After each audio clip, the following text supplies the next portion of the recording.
সবচেয়ে বড় চোর যারা নামাজে চুরি করে, তারা নামাজের চোর যারা রুকু সেজদা ঠিক মতো করে না। তো বললেন যে রুকু থেকে আবার স্ট্রেট হয়ে দাঁড়াবে, যখন সেজদায় যাবে ইতমিনানের সাথে, উইথ রিল্যাক্সেশন। রাসূল সাল্লাল্লাহু আলাইহি ওয়াসাল্লামের রুকুর পিঠটা ছিল একেবারে স্ট্রেইট, এই টেবিলটা যেরকম স্ট্রেইট এরকম স্ট্রেইট। আবার একদিন মসজিদে নববীতে বসা এক সাহাবী এসে নামাজ পড়লেন, নামাজ রাসূল সাল্লাল্লাহু আলাইহি ওয়াসাল্লাম দূর থেকে দেখতেছেন লোকটা কি করে।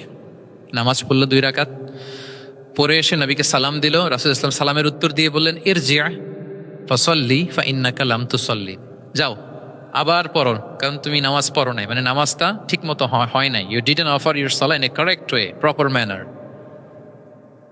সাহাবী যে আবার 2 রাকাত পরে আসলেন, রাসূল ইসলাম একই কথা বললেন, ইরজি' সাল্লি ফাইন্নাকা লাম তুসাল্লি, হয়নি নামাজ, আবার পড়ো। আবার পরে আসলেন, আবারও একই কথা। এখন 3 বার পড়ার পরও যখন হয় না, বেচারা ভাবলেন আবার যে বললে তো একই হবে, আমি তো এটাই জানি।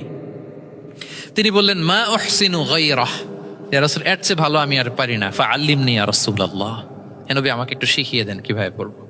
রাসূল সাল্লাল্লাহু আলাইহি ওয়াসাল্লাম বললেন, যখন নামাজে দাঁড়াবে আল্লাহু আকবার বলে দাঁড়াবে, এরপর কোরআন থেকে যা সহজ লাগে পড়বে, তাড়াহুড়ো করবে না। কি করবে না? সবাই বলেন, কি করবে না? নামাজে কোনো তাড়াহুড়ো নাই, নো রাশিং ইন সালাহ, নো হ্যাস্টিনেস ইন সালাহ।